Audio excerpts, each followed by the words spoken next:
Quackity quack. We are backity back with another Duck on a Rock sports podcast. I'm Colin McDonough. I'm joined by Matt McDonough, our executive producer behind the glass, Matt We Met, and our two guests who are friends, fellow UConn alums, and very happy Knicks fans.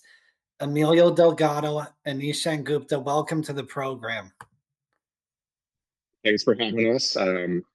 Long-time listener, first-time caller. I've always wanted to say that. And it's fitting that I haven't listened to WFAN since really the Knicks got rolling here, so it's good to hear that. I miss listening. But we figured we didn't really want to talk about the Knicks winning the championship, so we invited you guys on this podcast.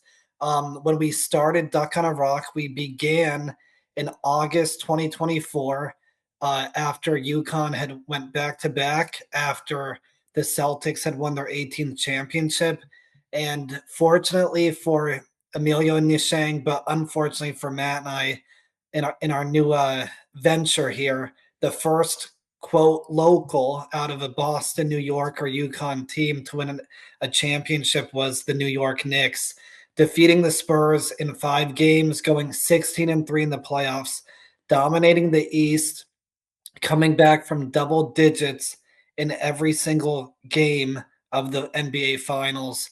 And for the first time in 53 years, New York celebrated a Knicks title. First question, like I said, I want you guys to take the lead on this. I told you 2 years ago it was coming, Emilio. As you said before we got on here, our last episode with Trey, we said the Knicks would win it. But for you guys, the Knicks did it now almost 2 weeks ago. How does it feel? Oh, man, I don't even know how to describe it. Like when we won the NBA Cup, halfway through the year, I'm like, this is the highest my Knicks fandom will ever get. As just going over that, I'm like, yeah, raise the banner, jokingly, like thinking this is the best we could ever do. Now, you know, we get to raise an actual banner. And kind of out of spite, I want them to raise the NBA Cup banner too, but just like on a billboard across from the Barclays, just be like, we don't really care about this. You guys can have it. Just look at it. Just like they had the billboard. The city's under new management. I'm spiteful now. Like the Knicks are third or fourth in the odds to win the championship next year, and I'm angry about it. I'm like, this is weird. I had no expectations. Now I'm angry that the Celtics are better odds to win next year. Yeah, I wouldn't hold my breath on the Celtics odds. We have to see what happens. Nishang, do you want to talk about your thoughts on the title, and especially because you were in New York City, am I correct, when the Knicks clinched the championship? Yeah, yes, sir. Um, the first thing I'll say, Meals, is James Dolan and I think the front office was very adamant about not raising um that in-season tournament banner up, right, to be the first franchise that's not doing it because we are pursuing something greater. Which was kind of a bold move at the time. Uh I had no real opinions of it, but with 2020 hindsight, obviously it makes the Knicks look good. Um, I mean, it's now the single most impressive season of all time. of No team has course. ever won the NBA Cup and the NBA title in the same year. Yeah, The yeah, Knicks will go down in history as the first. of It's course. amazing. Well, we can get into the actual numbers. And the numbers can potentially back it up, but like you can talk about strength of opponent or whatever. But um from a pure emotional standpoint, right? Like, look, man, uh, I've been a Knicks fan since 1999 when UConn won the national championship for the first time. I was 9 years old. Uh, I After that it like just spurred my and my brother's interest in basketball. We watched a random NBA regular season game after that. I think I was texting the Duck on the Rock crew about this story a little bit, right? Like it was the Knicks versus the Hawks, and the Knicks just randomly won a regular season game against the Hawks, and then that was the team that I was riding with, right? Little did I know, all right, that 99 team was the greatest team I would ever see for 27 years until this team right here.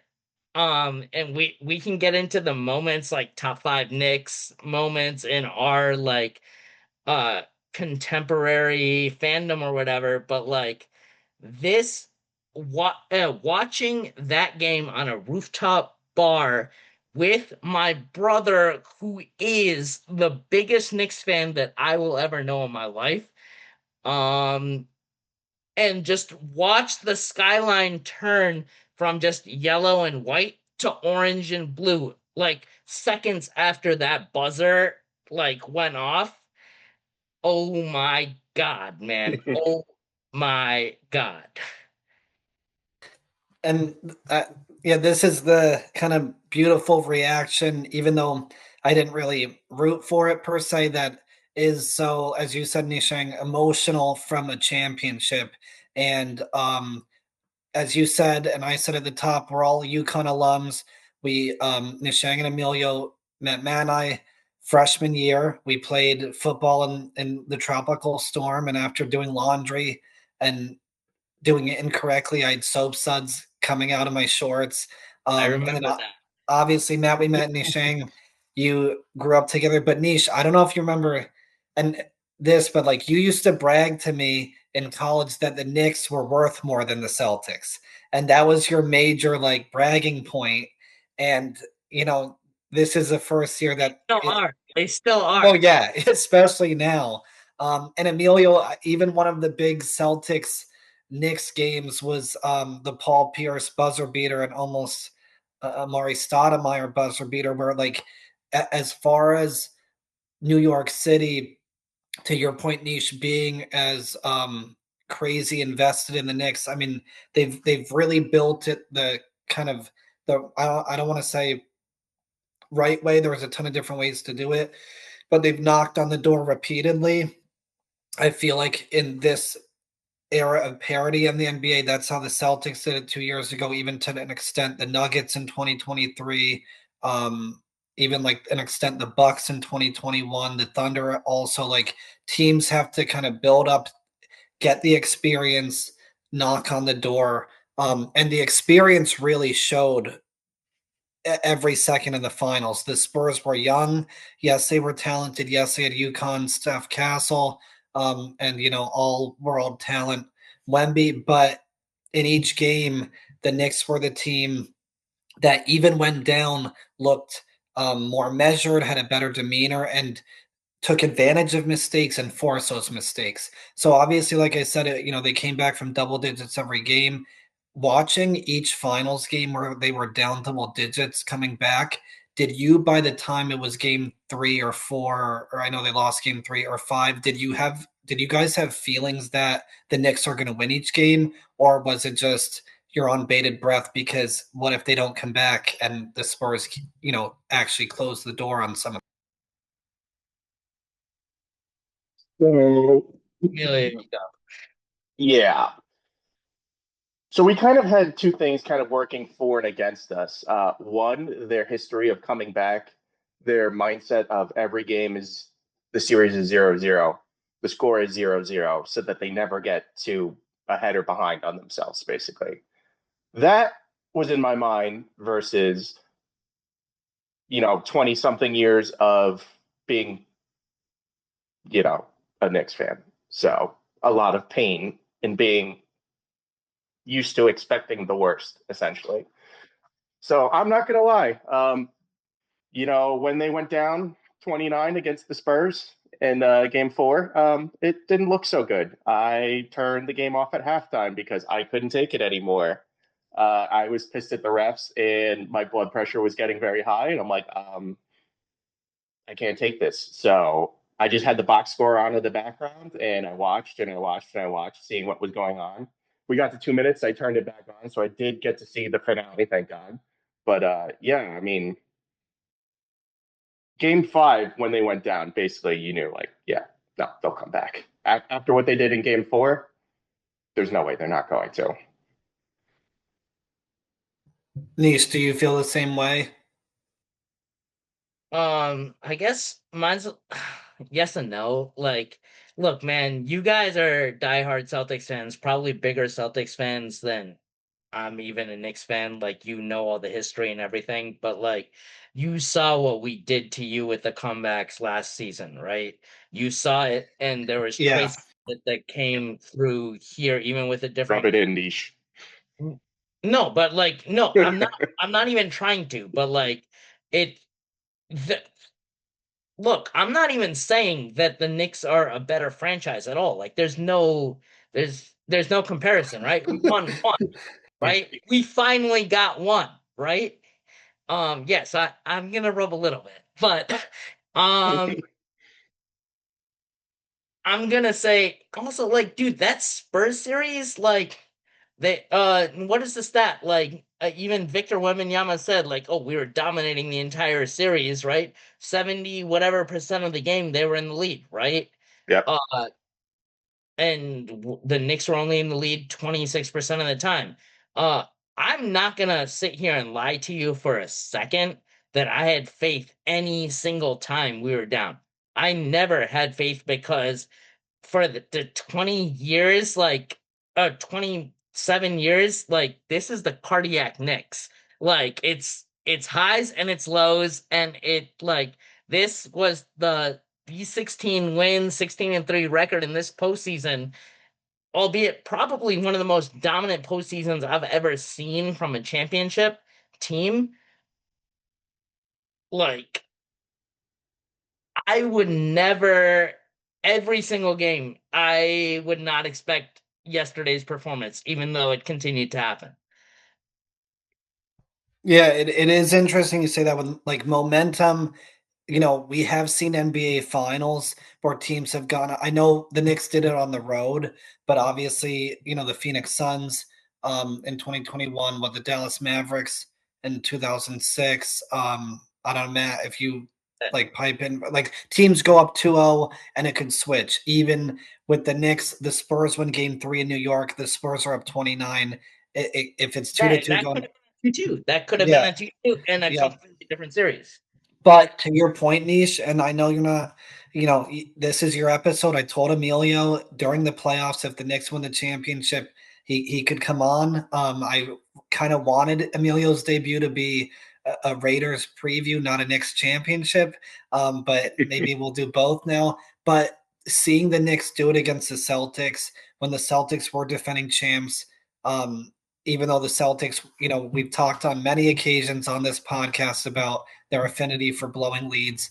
But still, the Knicks did that twice in Boston last year. And like I said before, that experience clearly was a difference. Like, you know, to bring up the Celtics, Tatum and Brown in 2022 let it slip away. 2023, they can't finish an epic comeback. Like the Knicks kind of had that experience where they lose in the second round, back-to-back seasons, correct? What 2022 and 2023 make the Yep. conference finals in 2024, 2024, or sorry, 2023. Emilio, interrupt me if I'm getting it wrong. Not in 2024. 23 and 24 they lost in the second round, 25 conference finals, correct? Yep. Yeah, so Yeah. like the Spurs went from playoffs to finals. The Spurs beating the Thunder in a great game 7, 7-game series. The Spurs, it was said at the time, I actually did check WFAN that week, that the Spurs celebrated like they won the championship. They were so young. It was a great series against the defending champion Thunder. Maybe they expended too much energy, and once you get a little bit of time off, or you get to that stage, it could affect you. The Knicks had gone through the process to feel that pressure a little bit less. If you watch the Roommate Show podcast or tune into that, Josh Hart said the same exact thing, that they were watching the Spurs like celebration after game 7 as if they had won.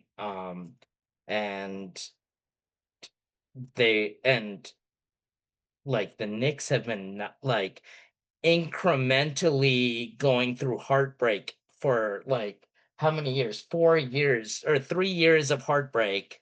Uh and like getting one step further, one step further, one step further with pretty much the same core. Um and yeah, they were not making mistakes, and pretty much everyone they beat uh from the Spurs to the Cavs, like the 22-point fourth quarter comeback in game 1 against the Cavs, right? To even your Celtics last year, right? Like honestly, like it was literally the Knicks were executing, and the team that had gotten out to huge leads was making mistakes primarily.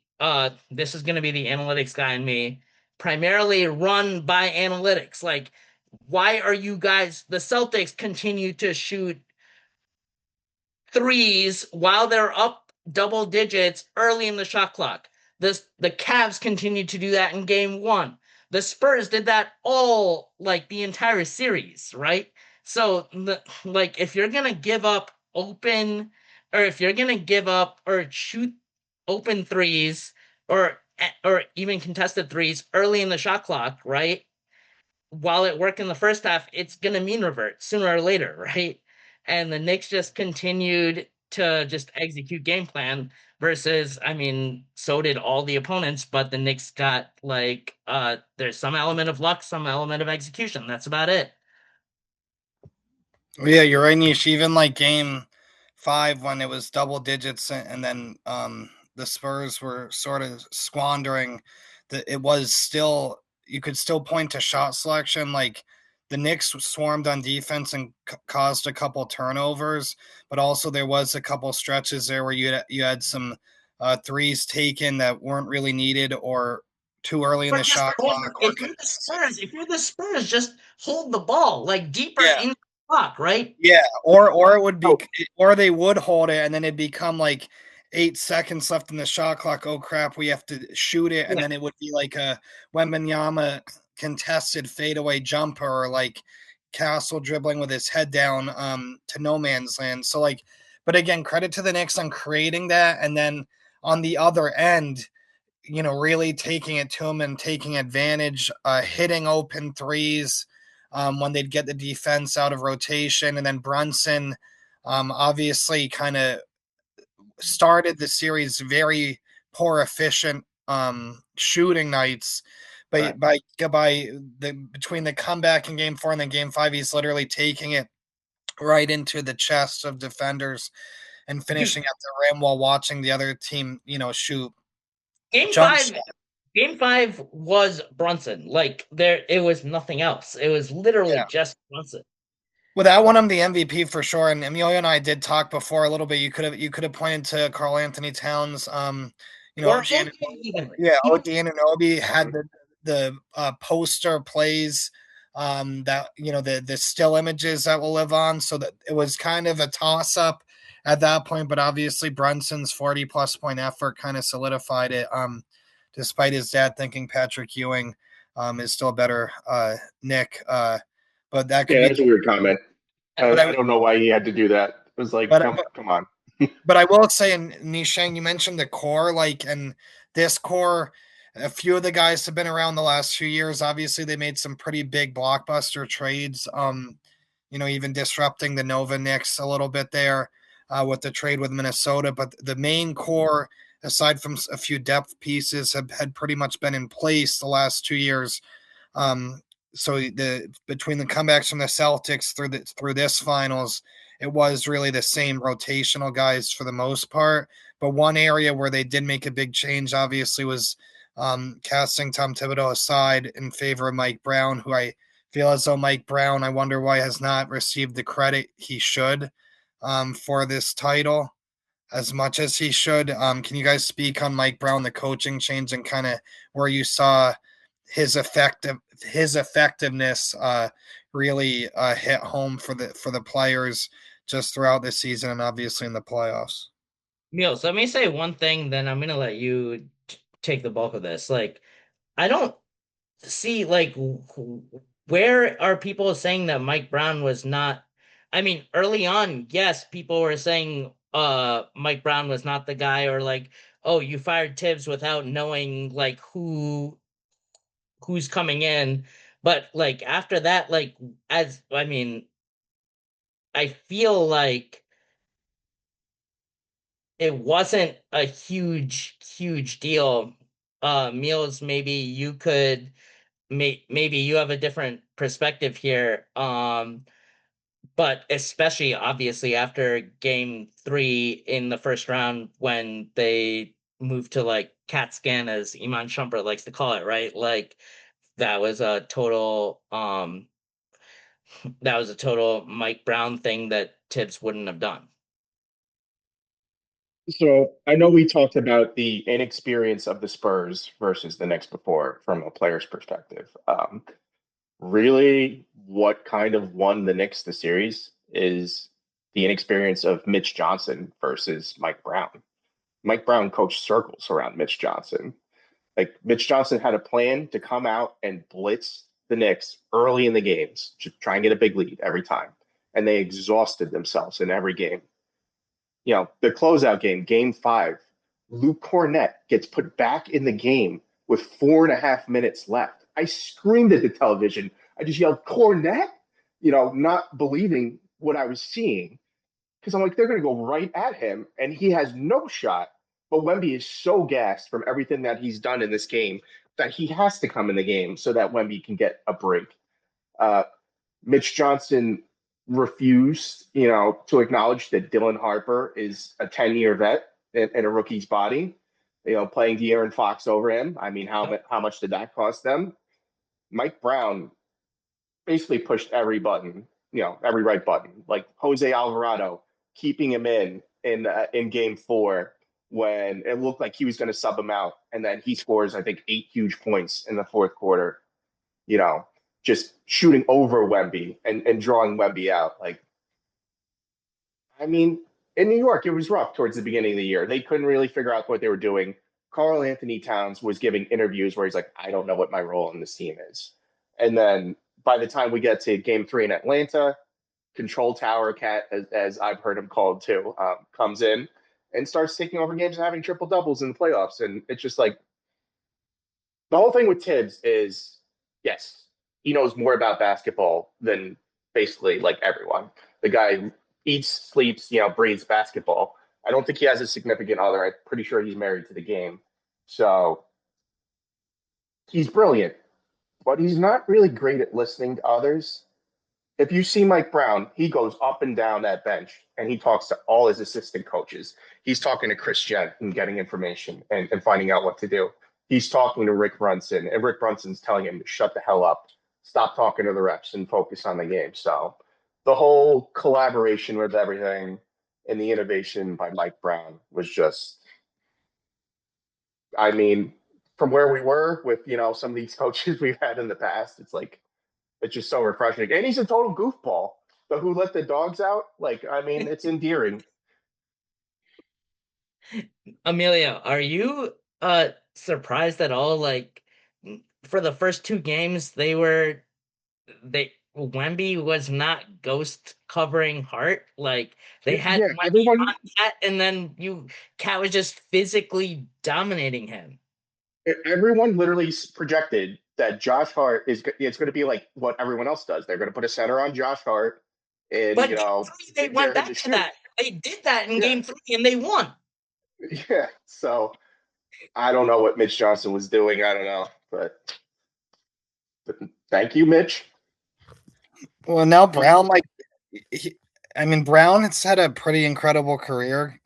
When you consider, making the finals as a coach of the Cavs, coaching the Lakers for a spell. He had his kind of a little longer, but like a sort of Joe Girardi type tenure, terms of like Girardi winning Manager of the Year with the Marlins. I feel like a less successful parallel in the NBA is the Sacramento Kings, where you've had a lot of smart guys go through the Kings organization, but might win a Coach of the Year award, but then they're kind of cast aside, where he was probably chomping at the bit to get to a place like the Knicks with the core they had. And then, as you said, his staff he assembled, gents. I don't think he was like a D League coach, but he's been an NBA assistant for a million years. They hired away the St. Joe's coach um, before the season.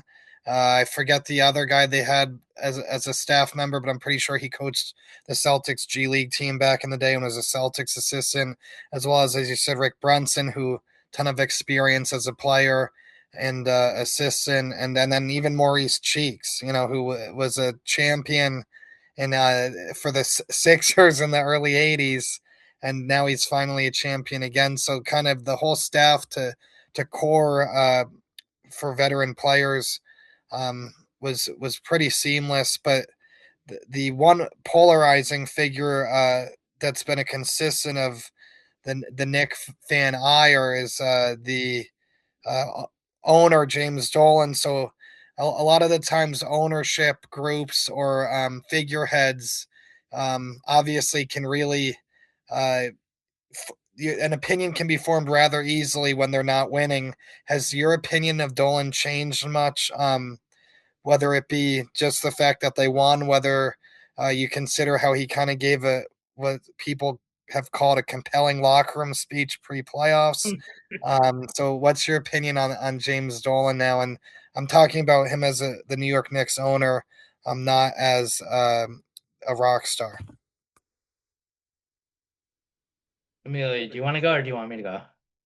Yeah, I can go. I mean, yeah, JD in the straight shot. I don't think it's ever going to happen. I'm just going to throw that out there. But yeah, my opinion of James Dolan has not really changed, to be honest with you. Um, there was the parade in which the mayor gives a beautiful speech, talking about all the past Knicks and all the struggles that we've gone to. It really was great.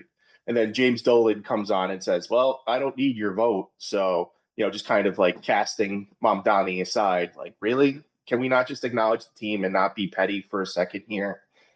The locker room speech was, it was fine. He was reading from notes. It wasn't really like it was from the heart, but apparently, like after the fact, it came out that roughly 20 something owners had like a similar speech to that were also recorded. So it's not like he was unique in recording a message for the players before.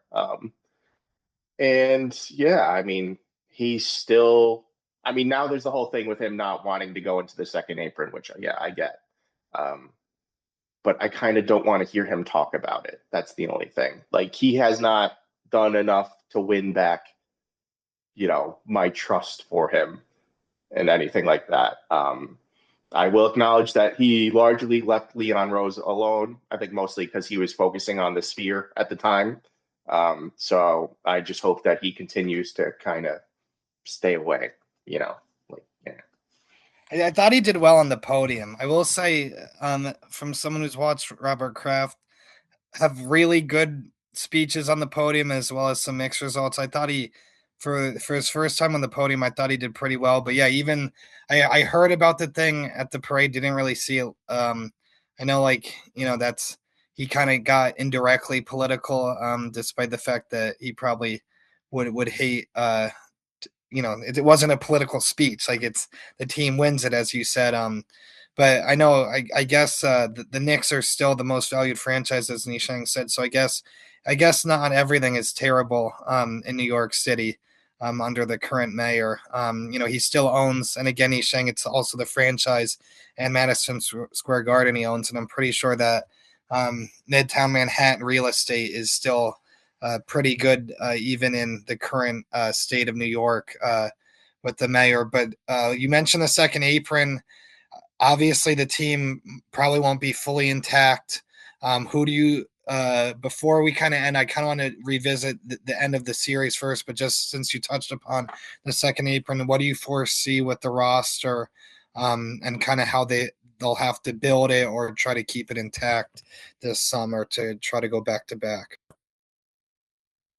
Meals, how I don't think we're keeping Mitch. I just don't think we're keeping Mitch. Like we're gonna offer him everything we can below the second apron, and I feel like somebody like the Lakers are gonna come and take him.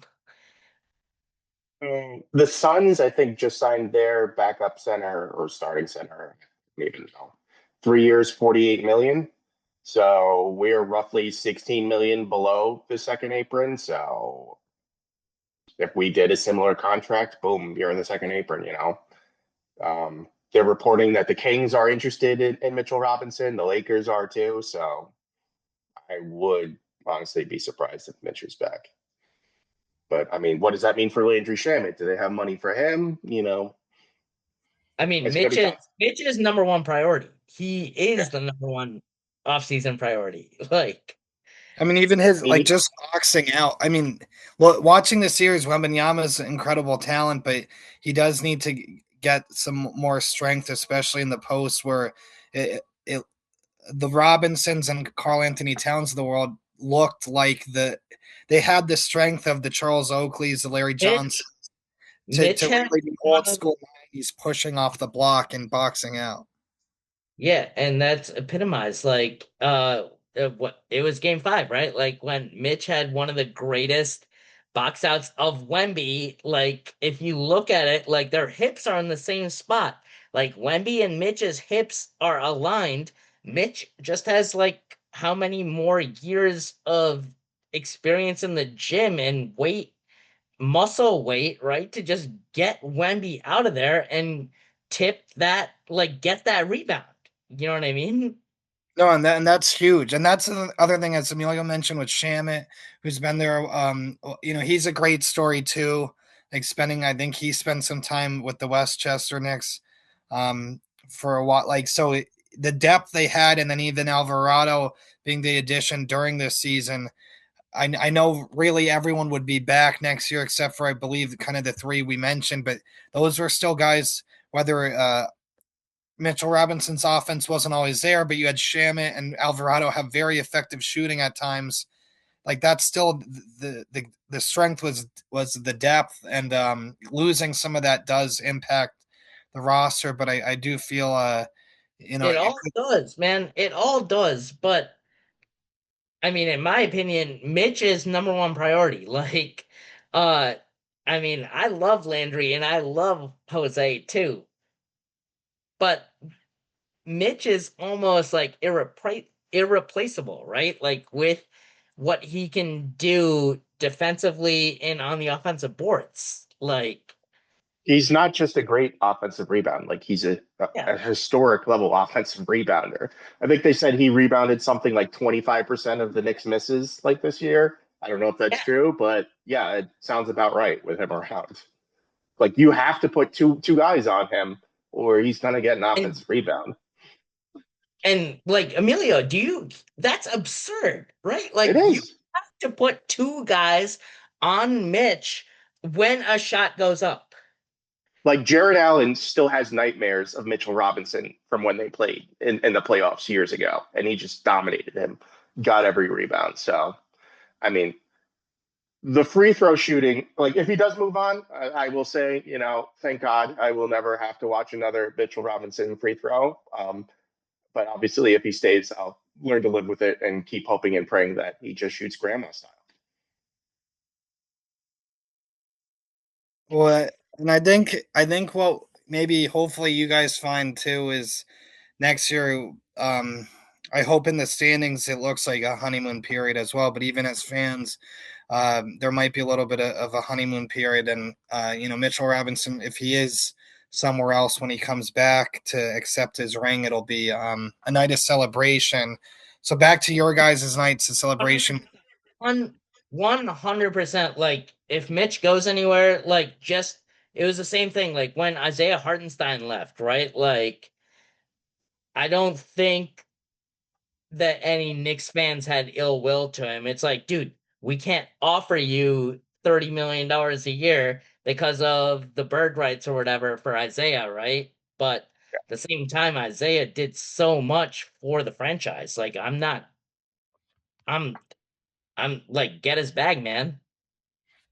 No, and that's where at the end of the day too, despite the fact that this seems like a team built to stay intact and conceivably repeat, the last two champions are really, I mean, you look at a lot of the most recent champions, Denver, Boston, and Oklahoma City all really ran it back fully intact, so to speak, and it doesn't work out. So sometimes the lightning in a bottle works for a season, and that chemistry can't be replicated. And then that team's always in the annals of history as champions, but others move on. But the night of celebration for you guys, Nishang, just can you take me back to the rooftop and sort of what the city became or what the city was in the lead up to the game, what that rooftop bar was in the immediate aftermath, and then sort of kind of how you traversed the city the rest of that night. Yeah, sure. I think I mean I've lived in New York for probably 10 years on and off like throughout my life, but I live in Connecticut now, but my wife and I dropped the baby off to uh the baby's grandma and just took the Metro North into the city to just experience the day with my brother, as I mentioned, the biggest Knicks fan I know. Um, if we weren't gonna come, I'm pretty sure he may have just watched the game on the TV at home by himself. And I'm very happy that like him and I got to have that experience. But um coming into the city World Cup, right? So everybody is either wearing New York Knicks or Brazil shirts um in Grand Central, right? Then as we like make our way down to the rooftop in East Village, Lower East Side, that kind of area, I don't know, it's the same kind of feel, like just a bunch of Brazil yellow World Cup or Brazil soccer jerseys and New York Knicks, probably in an equal ratio. Um, then as we get up to, it's a Knicks watch party, right? So when we get up to the rooftop, it's pretty much just all Knicks. Um, and I don't even know if uh I have a superstition. So when I was at the rooftop, like just like I was all playoffs, like I do not wear any Knicks gear. Like no hat, no jerseys, nothing. I'll hold it maybe, but like I do not wear any Knicks gears when they are playing a playoff game, which finally paid off, I guess. But because of that, I was wearing Giants gear, and apparently the guy that was like 6'3" or 6'4", sitting next or standing next to me at the bar, at the rooftop, was the son of Ron Dane, who shared the backfield with Tiki Barber on the Giants. And so that was a cool little turn of events. But yeah, it was just like electric. After the game,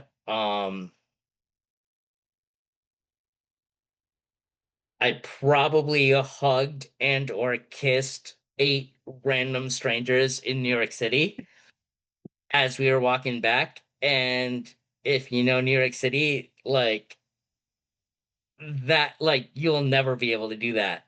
Like, not that I was seeking it out. It was just, you know what I mean? It just That's what it was. No, that's great. And even I mean, was it? Did you? How late did you stay in the city overnight? Like, how did you? So like, how was it? throughout the next morning? Like, how long did you stay into the city the next day? How great was the sunrise the next day? I mean, we're up a little late the next day, for sure, right? Because we were up till like 4 a.m. Um, but the next day we are getting bagels, because my wife wanted bagels, and there are construction dudes like, and my brother was adamant on wearing the Knicks gear as we went and got bagels. Construction dudes are just like, you got to you like, they were cheering and telling us to cheer, and my brother and I's voice were lost, so we couldn't even say anything. And then the construction guys were like jeering at us, like being like, bro, you got, like, you're wearing the jerseys, you got to continue the momentum, and we couldn't because our voices were lost. Yeah, it's cool. I mean, it's good your wife was with you the next morning after your kissing spree, and then also a little different type of a championship cat call, so to speak. So it sounds like the New York experience was amazing. Emilio, you sort of kind of had an experience where sort of what Colin and I choose in terms of experiencing championships. So if can you take us into watching with family, Emilio, and what that was like with your parents? It's kind of funny. Niche went from Connecticut to New York, and I went from New York to Connecticut, so we kind of traded places here for the whole thing. Um, I was able to watch the game with my mother and father, which is funny. My mom used to never be able to stand basketball. The squeaking of the sneakers, couldn't get past it, gave her a headache. Now she's a giant Knicks fan, so that came out of nowhere. And my dad was like too afraid to watch a lot of these games. Like he went to bed during all of the finals games, except for game three. He stayed up to watch that one. So he believes he's cursed. So when I got up there, I told him, "Hey, you're watching the game with me." And he's like, "If we lose this game, you'll blame me." And you're like, "You're right. I will blame you, but you're doing it anyway because we're going to experience this together." So I got to my parents and we got the game going. And in the beginning, it's stuttering like crazy. Like I can't tell what's going on. The picture's terrible. Like it's this big screen, but like I don't know, something's going on with the signal or direct TV or whatnot. And I'm like, oh my God, do I have to abandon my parents? Because I need to watch this. And I don't think they'd go to a bar with me. So luckily we figured that out and we were able to watch the game together. But my mom stayed on the couch the whole time and watched. My dad was nervously pacing around the house, brushing his teeth or doing whatever, basically trying not to look at the screen. But when we got down to the end of the game, we were all together watching. I was yelling, screaming, roaring, as I do. I didn't know what to do. I'm like, am I going to cry? Because I had no idea what emotions were going to come out. I did not cry. I held off on that. But when the final buzzer sounded, OG Anunoby throws the ball up in the air. I hugged my mom, I hugged my dad, and then we had a group hug going, and then we started jumping up and down together because it was just the motions and the pure elation was just overwhelming. And to be able to share that with my parents, and experience a Knicks championship, it's like, I mean, the odds are against. Will we see another one? I don't know, but to have that together with them is great. And then, following that, I get phone calls from coworkers, texts from friends. I get a call from my good buddies, the twins, and Steven, and we get to talk about what just happened. I didn't stay up quite as late as Niche. I was only up past 2. But yeah, I immediately started looking at all the championship gear because I'm like, this is going to be like a good percentage of my wardrobe for like the next year, probably. Dude, Emilio, can we talk about like how this championship has brought long lost acquaintances and friends together? I want to say I probably have 10 texts or even LinkedIn messages or like Twitter DMs from people that I haven't talked to in over 5 years, like congratulating us on the win. Yeah. I Some mean, of them, like 15 years. yeah, it's crazy. I mean, I'm getting like, congratulations from Max. I'm like, oh man, I haven't seen that guy in a long time, Yeah. Emilio, Max, we invited on the podcast to talk about the World Cup, and he respectfully declined. So Oh my God. you guys took his spot. It's a I do want to say interest. That's what I call. That's fine. That's fine. I do want to say it is beautiful. Again, even though we did not root for the Knicks, to hear friends and family that we've been fortunate to meet of you guys celebrate together.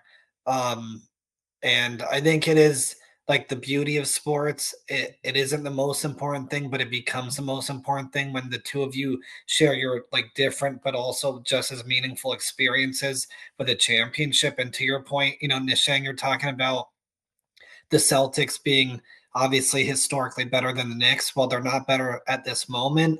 And Matt and I have only, been alive for 2 championships. Obviously, if you want to hear about all the championships, listen to Celtics Chronicles presented by Duck on a Rock from our dad. But those moments last forever. They get you through the tough years that you don't reach that. And also hearing you guys say all this stuff is, I think it's really motivating me and as a Celtics fan to root harder for them next year, to tweet at the team, not just about uniforms, but to tweet at them harder. And I know Matt McDonough will do that. So it is something, as Nishang said, that like there are moments that bring people together. And that's kind of why we want to have you guys on here, because you're still basking in the glow of the parade, which was just last week in New York City. So it's kind of like, you could get stuck in the weeds of the process of sports, and that is exciting. Each game, each draft or trade, those are the fun things that every team goes through. But you're lucky to go through, a championship win. Not every team does that. And Cole, you open the door. Let me just say one thing. I do have to credit the Knicks. This will be my final thoughts. But in addition to the championship, the wardrobe choices they went with, I know the first couple rounds they do the game two, the stupid city court with the black uniforms, or what? Not even city court. The I don't care. The statement. Sorry, but from the Celtics choosing to wear black at home, or even in Game 5 in Golden State, it's just. I mean, the Knicks just look like so much of a more well-run, more serious franchise than the Boston Celtics right now. It's just appalling how they actually know what to wear and when to wear it. So maybe if the Celtics start there next year, then maybe they have a chance of doing what the Knicks did this year. And congratulations to you both. And go ahead, Nisha. It's just the classics, right? You would think it would be that easy. You would think. Yeah. That was Just the NBA told them, both the Spurs and the Knicks, that you're not wearing alternates. You're wearing home and road, right? Well, they didn't tell the Celtics that. So even I just think it starts with what you put on in the morning if you're gonna have a good work day. From someone who wears the same pair of work pants for 3 straight days. Sometimes you need to freshen up by day 4. With the Celtics, I think they could take a lesson from the Knicks, and even the Spurs ditch the Fiesta stuff. But no, I get it with the court, but I'm saying the Knicks they were very well dressed, and they had the makings from closet to locker room to court of a true champ.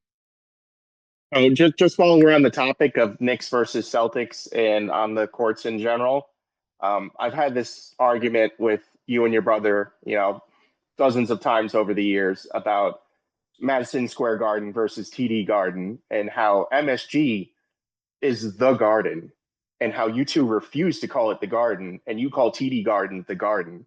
So now that the Knicks are, NBA champions, I'm just going to have to make a decree, McDonough's, that MSG is the Garden, and I'm going to need you to acknowledge it as such. So does that make the Garden in Boston? Does that make it a TDG, and now MSG is the Garden.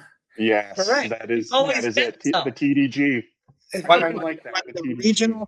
when the regional sports network is renamed the Garden instead of MSG, then we'll talk. But yes, I mean, obviously they didn't clinch there, but the MSG has now been around for one more title than the new Garden has for the franchise. So that's pretty impressive. It took it's been around for how many more years longer, but the About 30. Game 4 crowd was incredible, where it didn't matter the clinching game, whether it was on the road, and I prefer to be on the road in the NBA anyway. But that Game 4 madhouse scene from Celebrity Row up until the now upper deck that they built, I mean, that was an amazing scene to watch.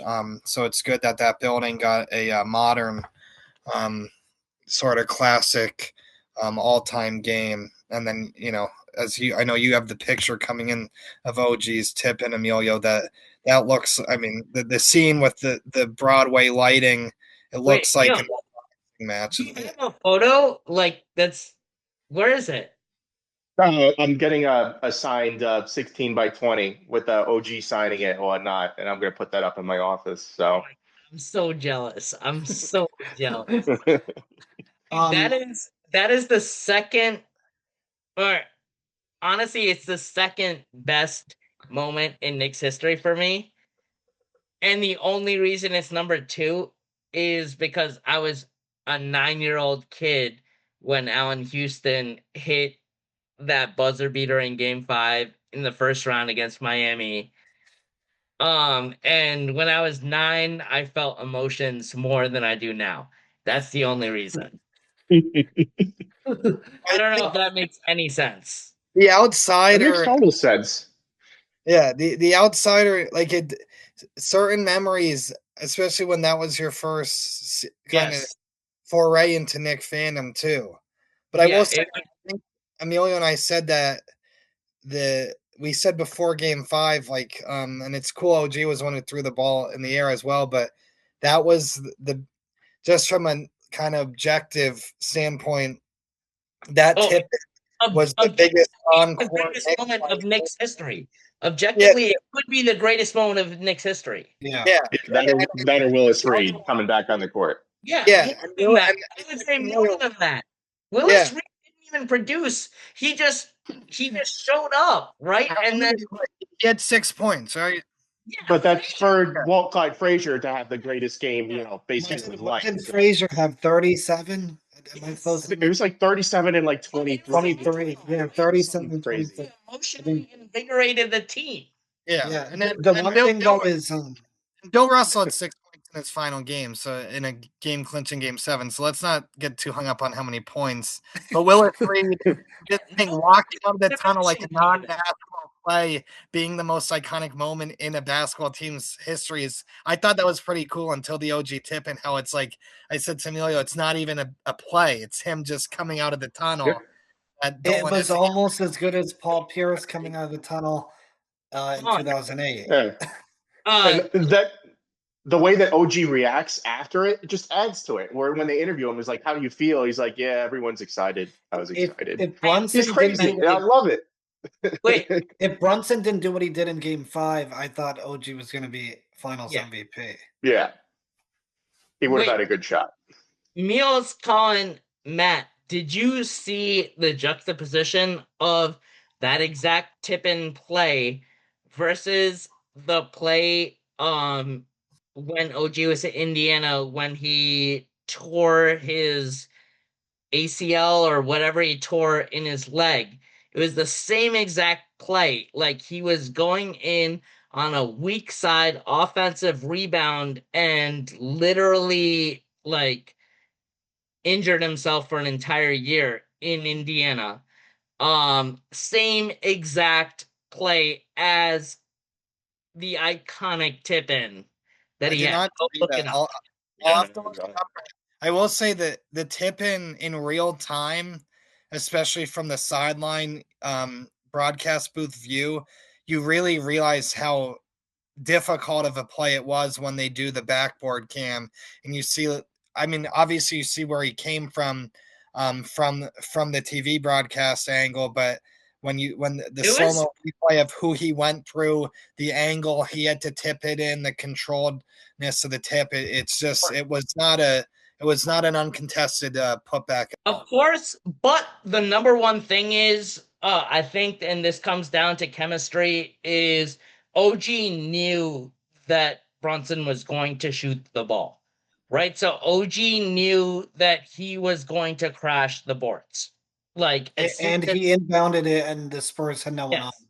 Yeah, De'Aaron just went and got on, right? Like, and that wasn't even his worst decision of the last 15 seconds. It wasn't. So. Like, we don't even need to talk about that. But, like, yeah.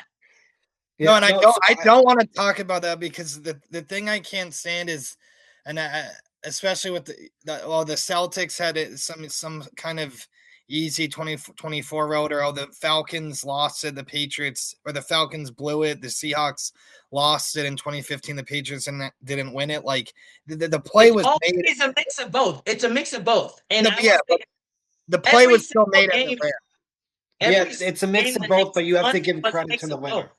Yeah. No, you're right. It's both, but you give credit to the winner. But like, to make the play at the rim, just like making a play at the goal line or a comeback, like the other team who's down needs to execute. In the Knicks, you cannot take away any.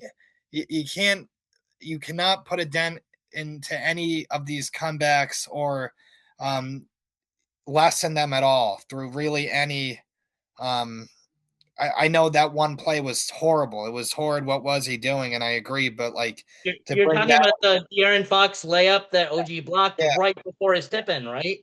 Yeah. But like, the decision was stupid, but the play was still an incredible play at the rim. Because if Fox makes that layup, game over. If Fox makes the layup, game over. If Wemby makes his free throws, game over. Yeah, and even the tip-in again, like, Fox didn't, but like.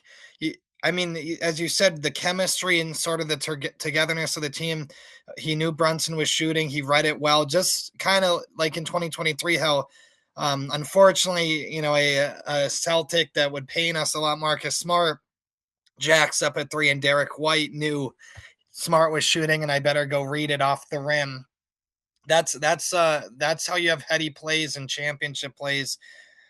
And OG is definitely a champion and near finals MVP. And whether he's right there, do you see that right there that I'm pointing to? Yeah, no, and whether he's a second apron victim at some point or not, he's forever a Knick, and that's all that matters. Who, OG? He's locked in. Yeah, he ain't going anywhere. Well, Porzingis and Holiday were also locked in. So just remember, the second apron waits for nobody except apparently the cap circumventing the City Thunder. We don't talk about Tingus Pingus anymore. Get away with that. All right, guys. So we were almost at the point of the gamer show where, as you said, it would be a mix of the Knicks coming back and the Spurs blowing it. So I do want to kind of wrap up here. I want to say congratulations to you both. Congratulations to your family and Knicks, fellow Knicks fan base, the whole Knicks fan base. The Knicks fan base, to me, has always been second best to the Celtics, but objectively possibly better. It's always been a tough ticket. Celtics Knicks is still on our bucket list, which that might have to, take out a loan to go to now. But it was a tough ticket, an expensive ticket before. The Knicks fans, long suffering, are now celebrating. And Emilio, you started off this show with long-time listener, first-time caller. It's been a long time since the Knicks have won it. This is the first time I'm saying congratulations to the NBA champion Knicks, and hopefully it's a long time before I say that again. And I just, I want to thank you both for coming on. I also want you to thank us for being good friends. We did this out of the goodness of our heart, not for any other ulterior motive of karma from the basketball gods to show that we have good sportsmanship, so they help the Celtics, because this week it doesn't seem like they've been helping them. So maybe this episode will turn the tide for them, just like the Knicks turned the tide in every finals game. That's it for me. Nish and Emilio, do you want final thoughts before Matt signs us off? Yeah, I'll just say this: when Nish and I start our own podcast, and the Celtics win, we'll definitely have you guys on. Um, and really, I guess there's only one thing left to say, and that's my mayor's Muslim, my bagel's Jewish, the Pope is on our side. Knicks in 5. I will finish this with I hope you guys figure out your Jalen Brown situation. That was Man, we beautiful. were trying to end on a positive note, and you just bring up Jalen Brown. That's messed up, man. Well, that's for when, as you said, when you guys start your own podcast. I think based on maybe comments from this episode, you might be starting it sooner than later. You guys might actually be the main hosts of Duck on a Rock starting next week. So we'd love to be your guests. Thank you so much for being our guest tonight. Congratulations to you both again. But the NBA offseason is officially upon us. So the chapter will be turned as you guys still celebrate through the summer. And there's no better feeling than being fans of the best basketball team in the world, and you two certainly are. So congratulations again. Thank you so much for coming on. Thank you guys for being part of our flock, and thank you to all our listeners, as always, for being part of our flock.